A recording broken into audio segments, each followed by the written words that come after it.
Pada masa Nusantara kuno, berbagai kerajaan berkembang di wilayah Indonesia yang sekarang kita kenal. Sebagian besar berdiri di lokasi strategis seperti di tepi sungai yang menjadi jalur transportasi penting. Beberapa lainnya terletak dekat pantai, memanfaatkan jalur laut untuk perdagangan internasional. Ada juga yang menjadi pusat perdagangan kuno, menghubungkan berbagai wilayah Nusantara. Mari kita lihat letaknya di peta Indonesia. Sejarah Indonesia sebelum kemerdekaan, era kerajaan. Sejarah Kerajaan Sriwijaya. Kerajaan maritim Buddha terbesar di Asia Tenggara. Kerajaan Sriwijaya adalah salah satu kerajaan terbesar dan paling berpengaruh dalam sejarah Nusantara. Berdiri sekitar abad ke-7 Masehi dan berpusat di wilayah Sumatera Selatan, diperkirakan di sekitar Palembang sekarang, Sriwijaya dikenal sebagai kerajaan maritim Buddha yang menguasai jalur perdagangan internasional. Pengaruhnya tidak hanya mencakup Sumatera, tetapi meluas hingga semenanjung Malaya, Jawa, Kalimantan, bahkan sampai ke Thailand dan Kamboja pada masa kejayaannya. Keberadaan Sriwijaya diketahui melalui berbagai sumber sejarah, baik dari prasasti-prasasti di dalam negeri maupun catatan asing. Beberapa prasasti penting yang menjadi dasar rekonstruksi sejarahnya antara lain prasasti Kedukan Bukit, Talang Tuo, Telaga Batu, dan Ligor. Dari prasasti-prasasti inilah para ahli sejarah dapat memahami luas wilayah kekuasaan, kegiatan keagamaan, sistem politik, serta ekspansi Sriwijaya.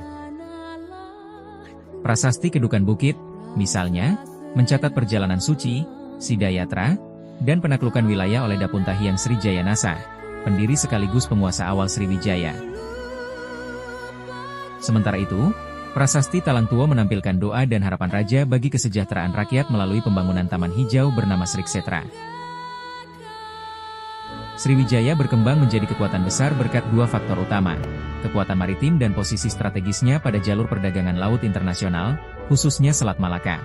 Kerajaan ini menguasai rute perdagangan antara India dan Tiongkok, sehingga mampu memungut pajak, mengontrol pelayaran, dan menjadi tempat singgah kapal-kapal dagang asing. Kontrol terhadap jalur pelayaran menjadikan Sriwijaya sebagai pusat distribusi barang-barang berharga seperti rempah-rempah, emas, kapur barus, dan hasil hutan lainnya. Kejayaan ekonomi ini membuat Sriwijaya dihormati sebagai kekuatan komersial penting di kawasan Asia Tenggara. Selain kekuatan perdagangan, Sriwijaya juga dikenal sebagai pusat pembelajaran agama Buddha, khususnya aliran Mahayana. Banyak biksu dari mancanegara datang untuk belajar di Sriwijaya karena keberadaan guru-guru terkenal, salah satunya adalah Dharmapala.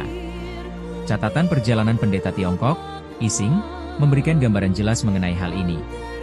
Ia tinggal di Sriwijaya sekitar 7 tahun pada abad ke-7 dan menggambarkan Sriwijaya sebagai pusat studi yang memiliki disiplin keagamaan kuat, sebelum meneruskan perjalanan ke India. Masa kejayaan Sriwijaya mencapai puncaknya pada era pemerintahan Raja Balaputra Dewa, yang dikenal sebagai salah satu raja terbesar dan paling berpengaruh. Di bawah kepemimpinannya, Sriwijaya mampu mempertahankan dominasi perdagangan, memperkuat hubungan internasional dengan kerajaan-kerajaan di India dan Tiongkok, serta menjaga stabilitas politik di wilayah kekuasaannya.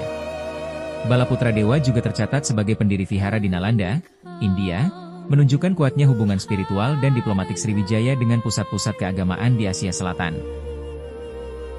Namun, kejayaan Sriwijaya tidak berlangsung selamanya. Memasuki abad ke-11, Sriwijaya mulai melemah akibat serangan dari luar dan konflik internal. Serangan dari kerajaan Chola, India Selatan, pada tahun 1025 menjadi pukulan besar bagi Sriwijaya. Selain itu, bangkitnya kerajaan-kerajaan baru di Jawa dan Semenanjung Malaya semakin mempersempit pengaruh Sriwijaya dalam perdagangan.